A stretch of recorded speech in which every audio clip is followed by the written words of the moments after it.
White House Briefing Live. As the president said, and not only does our own intelligence say that, but also the Iranian foreign minister has said that. We saw Israel conclude the same thing based on their own intelligence. We also had the United Nations say that as well. So I think the only other time the United Nations, Israel, Iran, and the United States has agreed on something is that the sky is blue, but they all agree that Iran's nuclear facilities were completely demolished. And I would just like to reemphasize, you mentioned this was a low confidence preliminary intelligence assessment, and the entirety of that assessment was not leaked to the media. Only tidbits of that assessment were leaked to CNN. And we have seen this playbook run before, where you have people in the intelligence community, or perhaps on Capitol Hill, we don't know, but I believe the FBI is investigating to find out who that leaker was, because it's illegal and they should be held accountable for that, leaked bits and pieces of an intel assessment to push a false narrative. And it's to the same reporter, I will add, Natasha Bertrand of CNN, who has done this in the past. In 2020, it was Natasha Bertrand who had 51 intelligence analysts falsely lie to her, but she still put it on paper for some reason, that the Hunter Biden laptop story was Russian disinformation. We all know that's not true, right? We can all agree on that now. That was a lie from the intelligence community.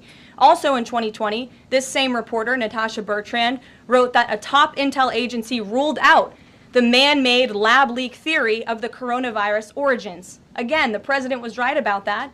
This reporter wrote a lie from the intelligence community to seek a narrative she wanted to prove, and guess what? We now know that's the truth.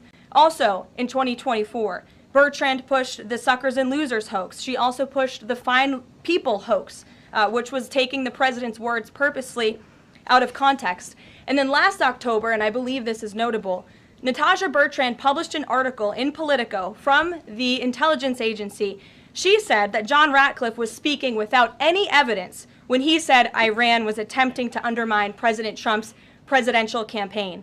And then we, of course, found out that was absolutely true. In fact, the Biden administration declassed an intel report which said they had high confidence that Iran had done exactly what Ratcliffe alleged. They did run an influence campaign to hurt President Trump's candidacy. In fact, we know the Iranians tried to take President Trump's life. And so this is a reporter who has been unfortunately used by people who dislike Donald Trump in this government to push fake and false narratives. She should be ashamed of herself. And that's not what reporting is. Journalism is trying to find the facts and the truth. And this week we saw this same reporter being used to push a fake narrative to try to undermine the President of the United States, and more importantly, the brave fighter pilots who conducted one of the most successful operations in United States history. And I think the American people fully know that this operation was a complete and total success. Elizabeth.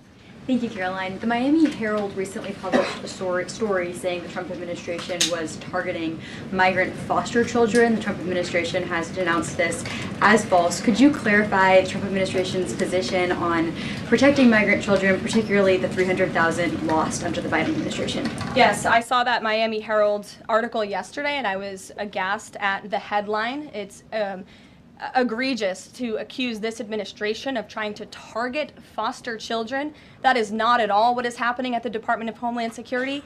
And I learned that the Department of Homeland Security actually tried to work in good faith with this reporter to get this story right, to explain that this administration is trying to protect foster children. We are trying to keep children out of harm's way, even if that means their parents are not law-abiding citizens. We want to protect children, unlike the previous administration, which allowed children to be trafficked and raped, and in some cases killed because of the open border policies. Unfortunately, the Miami Herald just completely degraded themselves with this report, despite having a full list of facts from the Department of Homeland Security. It's another example of fake news. And the May border numbers speak for themselves. Not a single illegal alien was allowed into this country because of this administration's border policies in the month of May. That means not a single child was allowed into this country, possibly with human smugglers or human traffickers. And we know that was happening at the rate of thousands and thousands of children every single month in the previous administration for 4 years. And you didn't see any reporting of that from the Miami Herald, but now they're trying to accuse this administration.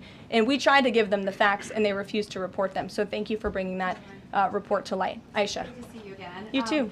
I know you're looking for You're usually on the Hill. I know, I'm here today. I know you're looking for this leaker. Is it your belief, I know you said earlier you're not sure if it's on Capitol Hill or at the Pentagon, but is it your belief that it might be in Capitol Hill?